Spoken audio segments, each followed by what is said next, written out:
കരിപ്പൂർ വഴി യാത്ര ഉദ്ദേശിക്കുന്ന ഹജ്ജ് തീർത്ഥാടകരുടെ വിമാനക്കൂലി ഇതര എംബാർക്കേഷനുകളേക്കാൾ ഇരട്ടിയിലധികം വർദ്ധിപ്പിക്കുമെന്ന വാർത്ത ഹാജിമാരെ കടുത്ത പ്രതിസന്ധിയിലാക്കുമെന്ന് കേരള മുസ്ലിം ജമാഅത്ത് സംസ്ഥാന ജനറൽ സെക്രട്ടറി ഖലീൽ ബുഖാരി തങ്ങൾ. ആശങ്ക പരിഹരിക്കാനാവശ്യമായ ഇടപെടലുകൾ കേന്ദ്ര സംസ്ഥാന സർക്കാരുകൾ നടത്തണമെന്നും അദ്ദേഹം പറഞ്ഞു. കാലിക്കറ്റ് എയർപോർട്ട് മുഖേന പോകുന്ന ഹാജിമാരോട് അവഗണന അവസാനിപ്പിക്കുക. ഓരോ ഹാജും ജീവിതത്തിലെ അന്ത്യാഭിലാഷങ്ങളിൽ ഒന്നാണ് ഒരു ഹജ്ജ് യാത്ര. പതിറ്റാണ്ടുകളായി കാശ് തൊണ്ടുകളും മറ്റും നാണയത്തൊട്ടുകൾ എടുത്തുവെച്ച് ശേഖരിച്ചു.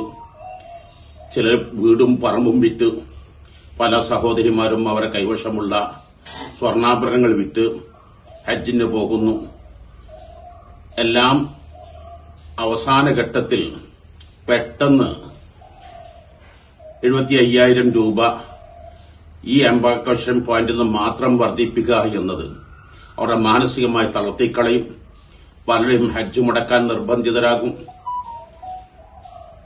മലബാർ കേരളത്തിലെ ഹാജിമാരിൽ 24,000 ഹാജിമാരിൽ 70% ഹാജിമാരും കാലിക്കറ്റ് എയർപോർട്ട് മുഖേന പോകുന്നവരും, അതിൽ ബഹുഭൂരിഭാഗവും ദരിദ്രരും പരമദരിദ്രരും പ്രായാധിക്യമുള്ളവരാണ്.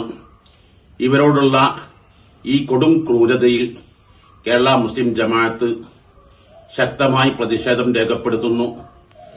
പെട്ടെന്ന് ഉത്തരവാദിത്തപ്പെട്ടവർ പരിഹാരം കാണണമെന്നാവശ്യപ്പെടുന്നു.